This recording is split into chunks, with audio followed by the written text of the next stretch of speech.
Bonsoir, bienvenue chez Prof École. Nous allons démarrer une belle séance de préparation à l'oral de maths. Intervenant, clac. Mais avant de commencer, j'ai envie de vous parler un truc, parce que cette nuit, j'ai rêvé à un ancien copain à moi, avec qui j'ai travaillé, qui était un maître d'école, il s'appelait Gilles Mondémé. Et si je pense à lui tout d'un coup, c'est parce que vous venez de me dire, ah, il n'y a pas le prof qui fait didactique des maths. Alors non, aujourd'hui, il n'y a que celui qui fait pédagogie des maths. Bon, je vous dis ça parce que c'est quoi la distinction entre pédagogie et didactique? Elle n'est pas claire à faire, c'est un véritable sujet de discussion de comptoir. Mais pourtant, je vais vous raconter un petit truc comme ça. Il y a 25 ans, j'étais assez jeune encore, et je suis allé dans la classe de mon collègue qui s'appelait Gilles Mondémé. Il avait un CP, et c'était la première semaine de l'année scolaire, d'accord? Et les enfants venaient de s'installer dans la classe, et tout le monde était en train de s'asseoir, ça faisait un petit peu de bruit, et le maître est parti au tableau sans rien dire, il a pris une craie et il a écrit la liste des jours de la semaine en colonne, comme ça, lundi, mardi, mercredi, jeudi, vendredi, ça. Bon, il a posé sa craie sur le tableau, et il est venu se mettre au milieu de la classe, assis au milieu de toutes les autres tables, sans rien dire, et il a regardé le tableau comme ça, en le fixant, avec un air qui essaye de régler un problème. Il avait quelque chose et il était intrigué. Et donc les enfants, petit à petit, assez rapidement, ont vu le maître qui se mettait au milieu de la classe et ils ont un peu posé leurs affaires, ils se sont tournés tous le regard vers le maître en disant qu'est-ce qu'il a, qu'est-ce qui se passe, ils se posaient des questions et puis ils se sont tous mis à fixer le tableau.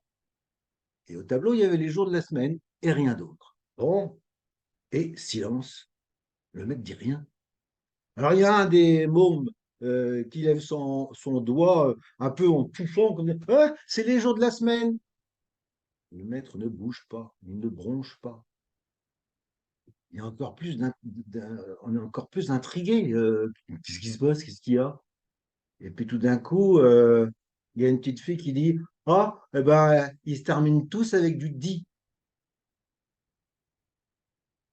Alors le maître, là, il lève la tête et il regarde une des enfants, une petite fille, il lui dit dis donc, Marion, tu pourrais pas essayer de lire les jours de la semaine pour tout le monde, ça nous aiderait. Et alors la petite fille, pas trop, hein. Regarde, tu les connais sûrement parce que tu connais à la cantine lundi, mardi, mercredi. Alors elle fait oui, la petite, bah vas-y, tu le lis, tu vas voir, ça va se faire tout seul. Le premier, c'est lequel? Alors la petite dit lundi. Elle est rassurée et elle continue à dire, énumérer les autres jours de la semaine et elle lit tout. Et le maître dit, bah, je suis content, vous avez vu comme Marion a bien lu les jours de la semaine. Vous voyez, elle va bien réussir son année de CP. Elle sait déjà lire les jours de la semaine. Bon, on n'est pas avancé, mais effectivement, tout le monde dit, c'est vrai qu'ils se terminent tous par dit. Il y en a un autre qui dit, bah non, il y en a un qui se termine, qui commence par dit. Il n'est pas comme les autres, celui-là. C'est vrai. Bon, alors le maître se lève, va au tableau, il prend une craie verte et il repasse par-dessus tous les dits de la colonne et celui du dimanche en vert. Il se retrouve dans la classe, il dit, vous avez vu, hein, tout le monde est d'accord, ils se terminent tous par le dit, et puis il y a le dit, DI qui commence le dimanche aussi. Ça, c'est une bonne observation que nous avons fait ensemble, on va s'en rappeler. Le D et le I, tout le monde sait que ça fait dit. C'est pas ça qui nous intéresse, dit-il. Il dit, je vais écrire d'où ça vient, ce dit. Et il dit, ce dit, ça vient d'un vieux mot romain. Alors, il y a 25 ans, c'était la fête de Astérix et Obélix et les Romains, hein. Tout le monde connaissait ça, tout le monde parlait de ça, tout le monde avait les bouquins. Et donc, le gosse sont contents et il écrit en vers D-I-E-S. Et il dit ça, c'est dies. En romain, ça voulait dire le jour. Et il écrit en dessous le jour en blanc. Tourne à sa place au lieu de la classe et regarde les jours et il cherche. Et donc les enfants se demandent qu'est-ce qui se passe. Et là, il ne se passe rien. Les mômes ne réagissent pas. Alors le maître, je vois bien, parce que c'est un bon pote et que je le connais, il est un peu déçu. Il dit bon, Moi, je pense avoir une idée, qui dit le maître. Je crois que le premier jour, là, lundi, c'est le jour de la lune. Oh, personne ne bronche. Et il dit à un petit garçon, là, il dit, dis donc, Pierrot, tu veux pas aller écrire le mot lune à côté de lundi? Petit Pierrot, il se tirait l'oreille, il n'a pas du tout envie d'y aller, hein. Il dit, vas-y, regarde, c'est déjà écrit, le début du mot, regarde, tout va bien. Il y a le L de lune, le U de lune, le N. Il manque juste une lettre, tu vas pouvoir te débrouiller. Vas-y, on va t'aider. Le môme y va. Et il écrit lune. C'est pas très bien écrit, hein. Il se trouve que le maître, il avait déjà repéré cet enfant-là, et il sait qu'en graphisme, il n'est pas très bon. Mais l'enfant a réussi cependant à écrire le mot et c'est lisible. Tout le monde est bien d'accord. Alors il dit, eh bien, je suis content parce que finalement, Pierrot, il a réussi à écrire le mot lune et c'est pas mal écrit parce que tout le monde sait le lire, hein, tout le monde le reconnaît. Et il demande à deux ou trois enfants de lire le mot lune. Formidable. Le petit Pierrot retourne à sa place, content, parce que c'est bien la première fois qu'on lui dit qu'il a réussi à écrire quelque chose de lisible. Et tout d'un coup, il y a un monde qui dit, et mardi, ce serait pas celui de mars, le jour de mars?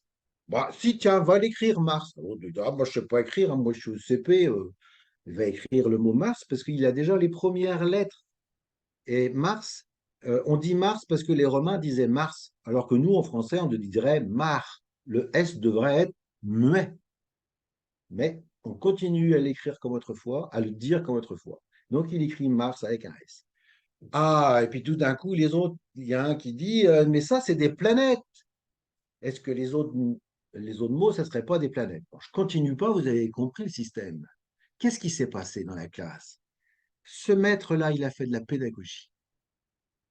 Et il est parti d'une idée didactique qui, à l'époque, était assez nouvelle, qui consistait à dire, nous, on arrête de lire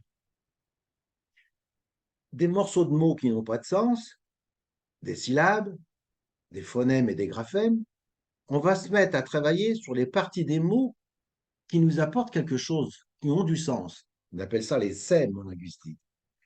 Et du coup, ça va nous permettre de régler que le D et le I, ça fait 10. Quand on parle des sons, c'est réglé. Mais tout de suite, on va s'intéresser à savoir qu'est-ce que c'est que cette affaire-là. Et donc, pour lui, on est au début de l'année et c'est un message qu'il envoie à la classe en disant, nous, cette année au CP, on va apprendre à lire. Et il dit, lire, c'est comprendre. Si on ne comprend pas, on ne lit pas. On ne fait que dire des mots qui sont sur une feuille. D'ailleurs, vous pouvez vérifier qu'il a raison. Vous prenez une page écrite en italien ou une page écrite en espagnol et vous la lisez, même si vous ne savez pas du tout ce que vous lisez.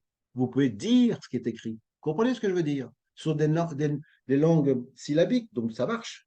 Sauf que, bah, tant qu'on s'intéresse à la syllabe, on ne s'intéresse pas à la lecture. Lire, c'est comprendre. Ça, c'est un grand message qu'il envoie à sa classe. C'est comme ça qu'on va travailler cette année. On va travailler avec des textes. Bon. Mais en même temps, c'est le début de l'année, c'est aussi un message qu'il envoie à ses parents. Parce que les mômes qui vont entrer en classe le soir, à la maison le soir, et hey, toi, papa, tu sais ce que c'est? Pourquoi on dit mardi? Le père, bon, non, mardi. Eh bien, c'est le jour de mars. Ah bon? Et puis le môme, il décline tout. Et les parents sont là. Oh, notre fils, c'est le meilleur du monde. Vous vous rendez compte un peu les trucs qu'il sait? Bon, il sait déjà lire ces trucs-là, puis il nous expliquait des trucs qu'on n'était même pas au courant.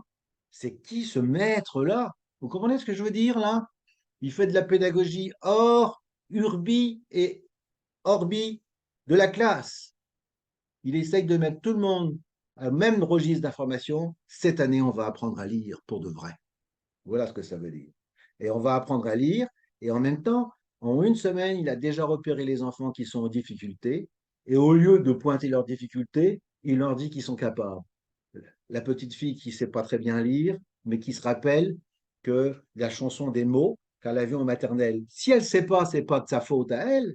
C'est pas parce qu'elle serait plus nulle que les autres, puisqu'elle sait parler aussi bien le français que tous les autres. Et le français, c'est pas une langue facile à apprendre, hein, mais pourtant elle l'a appris. Donc si elle sait parler français, il n'y a pas de raison qu'elle ne sache pas apprendre à lire.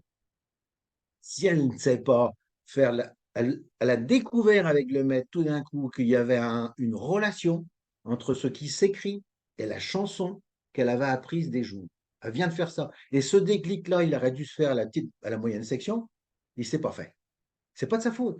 C'est parce que nous, les enseignants, nous n'avons pas su créer les conditions d'apprentissage pour qu'elle mette le doigt sur cette affaire-là. Comprenez? Donc, plutôt que de lui dire, ah ben non, c'est pas bien, c'est pas comme ça qu'il faut faire. Non, il la met dans une situation qui la met en valeur, qui lui montre qu'elle aussi, elle peut apprendre. Et il a fait la même chose avec le petit garçon. C'est ça, faire la pédagogie. À partir d'une réflexion de didactique sur le français et l'apprentissage de la lecture, eh ben, lui, il met ça en musique, il rend possible les apprentissages. Je ne sais pas si ça a été clair dans l'histoire. Didactique, pédagogie. Ça vous va ou pas?